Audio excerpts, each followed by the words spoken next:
हाँ भाई, सभी लोगों को नमस्कार और एक बार फिर से स्वागत है आप सभी लोगों का इस बेहतरीन सी सीरीज में जिसका नाम है यूपी जिला दर्शन डिस्ट्रिक्ट सीरीज। एक नजर सब कवर। पिछले बार आपने देखा इलाहाबाद प्रयागराज के बारे में, आज है अमरोहा जिला। उम्मीद करता हूं कि आपको ये सीरीज लाभ पहुंचा रही होगी, फायदा पहुंचा रही होगी। और आप लोगों ने पिछला जिस वीडियो को इतना प्यार दिया उसके लिए धन्यवाद भैया। और ऐसे ही इस वीडियो को भी इतना प्यार दीजिएगा। आज अमरोहा के बारे में जानते हैं। तो आज इस सीरीज में हम बात करने वाले हैं अमरोहा की। डिस्ट्रिक्ट पैरामीटर की अगर मैं बात करूं, अगर मैं इस जिले के बारे में बात करूं, तो यहां पर मेरे प्यारे साथियों अमरोहा से लगने वाले जिले देखो जी।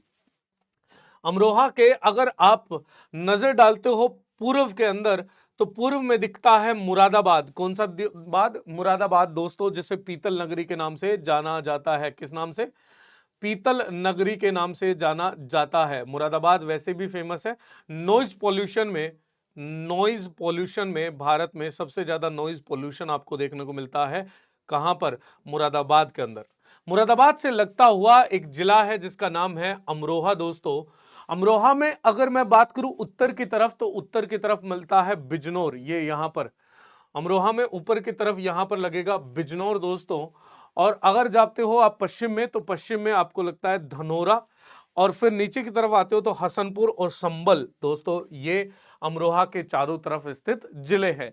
पश्चिम में कौन लगा? पूर्व में कौन लगा? मुरादाबाद। उत्तर में कौन लगा? बिजनौर। दक्षिण में हसनपुर और संबल। और धनोरा इधर लग जाता है। धनोरा से लगता हुआ मेरठ, और धनोरा से लगता हुआ हापुड़ और बुलंदशहर। ठीक है जी, जिला समझ में आ गया होगा। अब बात करते हैं इसके परिचय की। अमरोहा नाम से आपको पता चल रहा होगा, आम के नाम पर पड़ा है अमरोहा ये नाम। अमरोहा का नाम आम यानी आम और रूहा से पड़ा, जो यहां प्रचुर मात्रा में पाई जाने वाली मछली की एक किस्म है, इसलिए यहां इसका नाम, इस जिले का नाम अमरोहा पड़ा। यह छोटा सा शहर वास्तव में ढोलक और तबला बनाने का केंद्र है। यहां पर ढोलक और तबला बनाने के बहुत सारे लघु उद्योग आपको दिखाई दे जाते हैं। कई लघु स्तरीय निर्माण इकाइयां हैं जो ढोलक और तबला या बाकी वाद्य यंत्रों का उत्पादन करती हैं। तो जहां ढोलक और तबला बन रहा है, तो वहां बाकी भी वाद्य यंत्र यहां पर बनते हैं। जिला अमरोहा, इसकी बात करूं तो इसका पहले पूर्व में नाम इसका ज्योतिबा फुले नगर नाम था। बाद में इस नाम का इसको बदल दिया गया और राज्य सरकार द्वारा 15 अप्रैल 1977 को इस अमरोहा की स्थापना करी गई। कब करी गई? 15 अप्रैल 1977 को। अब बात करते हैं इसकी भौगोलिक परिस्थिति की, यानी कि भूगोल पर अगर देखें तो ये कहां पर दिखाई देता है। यहां एवरेज मीन टेम्परेचर कितना है, औसत तापमान कितना है, अधिकतम तापमान, न्यूनतम तापमान कितना है, और यहां कौन सी खेती प्रमुख रूप से की जाती है। अधिकतम तापमान की अगर मैं बात करूं तो 25 डिग्री सेल्सियस से लेकर 42.5 डिग्री सेल्सियस यहां पर अधिकतम तापमान आपको देखने को मिलता है। न्यूनतम तापमान 1 डिग्री सेल्सियस से लेकर 9 डिग्री सेल्सियस यहां पर तापमान आपको देखने को मिल जाता है। प्रमुख नदियों की अगर मैं बात करूं तो अमरोहा के पास, अमरोहा से प्रमुख जो नदियां होंगी उनका, उनमें सबसे बड़ा जो नाम आ जाता है वो गंगा और कृष्ण नदी का आ जाता है। गंगा और बहा, ये कृष्ण, ये छोटी नदियां हैं। गंगा इसमें से प्रमुख नदी यहां पर दिखाई देती है। अगर यहां वर्षा की मैं बात करूं, बारिश की अगर मैं बात करूं, तो 1046 mm की वर्षा के साथ यह आपका जिला स्थित है अमरोहा। उत्तर सीमा में, उत्तर के अंदर हमने बताया था बिजनौर लगेगा। पूर्वी सीमा के अंदर आपको कौन सा लगेगा? मुरादाबाद जिला, जिसे पीतल नगरी के नाम से भी जानते हैं। दक्षिणी सीमा के अंदर बदायूं लगता है। और यहां पर पश्चिमी सीमा के अंदर गंगा नदी, जिसके पार बुलंदशहर, हापुड़ और मेरठ जिले हैं। गंगा नदी बांट देती है बेसिकली अमरोहा को बुलंदशहर, हापुड़ और मेरठ जिले से बांट देती है, इनसे अलग कर देती है। अगर इसमें बात करूं ऐतिहासिक पृष्ठभूमि की, तो ऐतिहासिक परिप्रेक्ष्य में अगर इस जिले पर ध्यान दें, तो जिले का वर्तमान क्षेत्र जो है उत्तरी पांचाल देश के राज्य का एक हिस्सा था, जिसकी राजधानी अही छत्रपुर थी। अही छत्रपुर, अही छत्र बोलते हैं, वैसे ही पूरा नाम था अही छत्रपुर, जो वर्तमान में बरेली जिले में स्थित है। ऐसा कहा जाता है कि मुगल बादशाह शाहजहां के शासनकाल में संभल के गवर्नर रुस्तम खान ने एक किला यहां पर बनवाया और व्यापारियों और कृषकों को आसपास बसने के लिए मजबूर करा। रुस्तम खान ने मजबूर किया खेती करने वाले और गणिक लोगों को, उद्योगपतियों को, मतलब छोटे उस समय व्यापारी थे, उनको मजबूर किया कि भाई इस किले के आसपास आप जाकर स्थापित हो। बंसी राजवंश की बात करूं तो राजा अमरजोधा 474 ईस्वी पूर्व में अमरोहा क्षेत्र के शासक थे। तो बंसी वंश के राजा कौन? अमरजोधा यहाँ के शासक थे। और यहाँ पर मुगल बादशाह शाहजहां के शासनकाल में क्या नाम था, संभल के गवर्नर रुस्तम ने यहाँ पर किला बनवाया था। तो ऐतिहासिक परिप्रेक्ष्य में यही मिलता है। इसके अलावा तारीख अमरोहा में इसके लेखक द्वारा उल्लेख किया गया है कि अमरोहा पर 676 और 1141 ईस्वी के बीच राजपूतों का शासन था। अमरोहा में जहां आपको मुगलिया सल्तनत के अवशेष अधिक देखने को मिलते हैं, यहां आपको ये जानकर रोचकता प्रदान होगी। रोचक तथ्य है कि 641 से लेकर 676 से लेकर 1141 ईस्वी के बीच यहां राजपूत शासन भी रहा था। आगे चलकर बैरम शाह ने मलिक जलालुद्दीन को अमरोहा के हकीम के पद पर नियुक्त किया। आगे चलकर बैरम शाह ने मलिक काफूर नहीं है, मलिक जलालुद्दीन को हाकिम नियुक्त किया। अंततः कटेरिया, बरगुजर, गोर, तोमर और राजपूतों के कुछ अन्य कबीले इस मुस्लिम आक्रमण का सामना करने के एकमात्र उद्देश्य के साथ एकजुट हुए और उन्हें जिले के बाहर कर दिया। हालांकि मुगल आक्रमण के बाद में सफल हुआ जब 1526 में बाबर दिल्ली का राजा बना। मुगल साम्राज्य के अधीन दिल्ली सूबे के संभल की सरकार का हिस्सा यह बन जाता है। तो संभल की जो सरकार थी, संभल जो प्रमुख हिस्सा हुआ करता था मुगलिया सल्तनत में, उसका हिस्सा बन जाता है। बाद में आगे चलकर ये अवध के अधिकार में आ जाता है। 1801 में अवध के नवाब द्वारा इस क्षेत्र का प्रशासन ब्रिटिश ईस्ट इंडिया कंपनी को सौंप दिया जाता है। तो इसके बाद ये जो क्षेत्र है अमरोहा, ये आ जाता है ईस्ट इंडिया कंपनी के अंतर्गत। ईस्ट इंडिया कंपनी को किसने सौंपा? 1801 में अवध के नवाब द्वारा यह सौंपा गया। उससे पहले यह मुगलिया सल्तनत का, उससे पहले राजपूत वंश। तो यह सारा का सारा क्रम आपको इसकी ऐतिहासिक पृष्ठभूमि को दर्शाता है। अब बात कर लेते हैं प्रशासनिक रूपरेखा की, कि यहाँ प्रशासनिक रूपरेखा क्या है, कितने डिवीजन है, जिला मुख्यालय कहाँ है। अगर मैं बात करूं डिवीजन की, यानी कि संभाग की, तो ये मुरादाबाद संभाग के अंतर्गत आने वाला जिला है। जिला मुख्यालय की अगर मैं बात करूं तो जिला मुख्यालय अमरोहा शहर ही जिला मुख्यालय है। अगर इसकी बात करूं लोकसभा सीट की, तो लोकसभा सीट यहां से एक है। लेकिन यदि मैं बात करूं विधानसभा सीटों की संख्या, तो विधानसभा सीटों की संख्या इसमें 4 है। कौन कौन सी? पहली धनोरा, नौगांवा सदात, अमरोहा और हसनपुर, ये 4 विधानसभा सीटें यहां पर आपको देखने को मिल जाती हैं। इसमें अनुमंडल कितने हैं? अनुमंडल भी 4 हैं। विकास खंडों की संख्या कितनी है? तो विकास खंडों की संख्या 6 है। पंचायत कितनी है? तो पंचायत यहां 865 पंचायत करीबन देखने को मिलती हैं। ग्राम पंचायतें कितनी हैं? तो ग्राम पंचायतें 1133 ग्राम पंचायतें यहां पर दिखाई देती हैं। अब बात करते हैं जनसंख्या की प्रोफाइल की, मतलब जनसांख्यिकी में इसका कौन सा स्थान है और कहां कहां क्या क्या इसमें स्थिति है। अमरोहा की अगर मैं बात करूं तो 18,40,211 की पॉपुलेशन 2011 की जनगणना के अनुसार यहां पर है।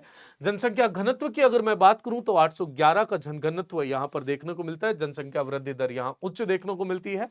लिंगानुपात यहां पर 926 मिलता है। साक्षरता दर में ये काफी कम है। साक्षरता दर की अगर कुल साक्षरता दर की बात करूं तो 62.36% यहां कुल साक्षरता दर है, जिसमें पुरुषों की साक्षरता दर 66.73% है और महिलाओं की साक्षरता दर 57.61% है। तो भाई साक्षरता दर में काफी निम्न जिलों के अंदर यह दिखाई देता है। यहां प्रमुख भाषाएं, तो भाषा यहां पर हिंदी और उर्दू प्रमुख भाषाएं यहां देखने को मिलती है।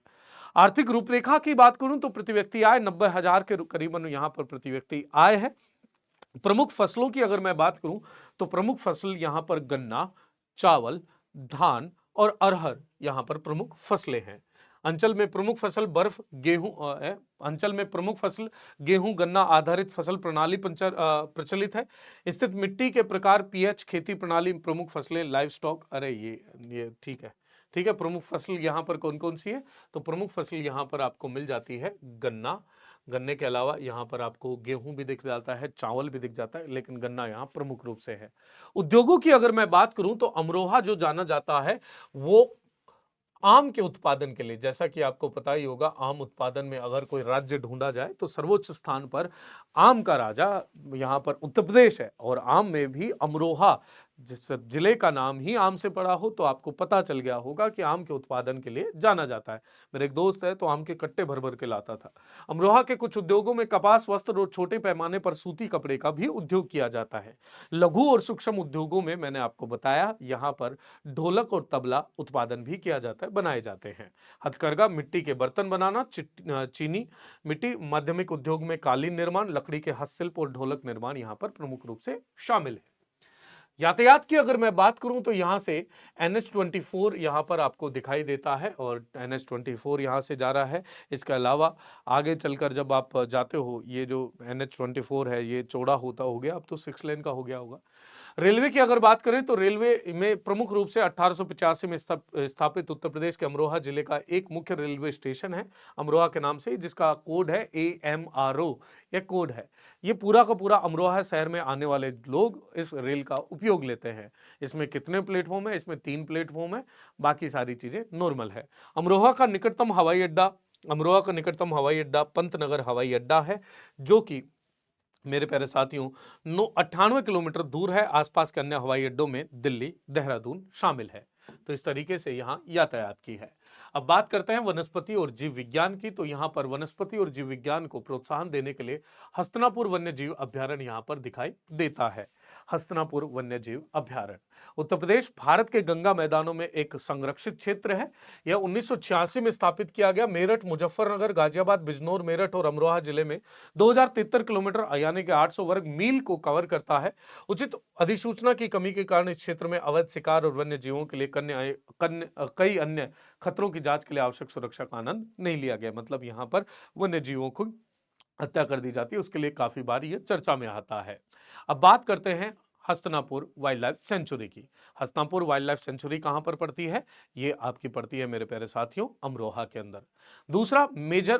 दूसरा शाह विलायत साहिब, मजर शाह विलायत साहिब, अमरोहा के आध्यात्मिक शहर में महान ऐतिहासिक स्थान मजार शाह, मेजर नहीं है, मजर भी नहीं है, मजार है, माफ कीजिएगा। मजार की स्पेलिंग अलग होती है, डबल ए होता है यार, गलती होगी, चलो कोई नहीं, सही कर लीजिएगा। यहां पर मजार शाह विलायत साहब, विलायत खान के बारे में मैंने आपको बताया था, ये उस समय यहाँ के गवर्नर हुआ करते थे, तो यहां पर ये मजार भी है। इसके अलावा वसुदेव मंदिर और तुलसी पार्क, ये भी आपको अमरोहा के अंदर देखने को मिल जाएगा। बटेश्वर नाथ जी का मंदिर भी यहाँ पर देखने को मिल जाएगा। अगर प्रमुख व्यक्तित्व की मैं बात करूं तो प्रमुख व्यक्तित्व यहाँ पर देखने को मिलता है विष्णु सहाय, एक पूर्व IAS अधिकारी जो भारत के कैबिनेट सचिव थे, जिन्होंने अपनी सेवानिवृत्ति के बाद असम और नागालैंड के राज्य के रूप में काम किया। इसके अलावा महबूब अली उत्तर प्रदेश राज्य के एक भारतीय राजनीतिज्ञ हैं। वो 2002 से समाजवादी पार्टी के टिकट पर अमरोहा सीट का प्रतिनिधित्व करते हैं। उन्होंने विभिन्न मंत्री पद भी संभाले हैं। अब आपके लिए बात आ जाती है होमवर्क की। तो भैया उत्तर प्रदेश के जिलों की लंबाई की दृष्टि से अधिकतम और न्यूनतम नहरों की सही जोड़ी का चयन करना है। मेरठ से बदायूं, वाराणसी से मुरादाबाद, रायबरेली से और अमरोहा, हापुड़ से आगरा। अधिकतम जिलों की लंबाई से दृष्टि से अधिकतम और न्यूनतम नहरों की, कहां अधिकतम नहर है, कहां न्यूनतम नहर है, ये आप बताएंगे कमेंट सेक्शन में। नीचे कमेंट सेक्शन के अंदर लिखकर जरूर बताइएगा। आपके कमेंट का हमें इंतजार रहता है। मिलता हूं मैं आपको अगले सेशन में। अगला जिला कौन सा होना चाहिए मुझे कमेंट सेक्शन के अंदर लिखकर बताना, और आप किस जिले से हैं ये भी जरूर लिखकर बताना, मुझे इंतजार रहेगा। चलिए मिलता हूं, तब तक के लिए ख्याल रखिए, ध्यान रखिए, बाय बाय, जय हिंद, जय Bharat, thank you so much.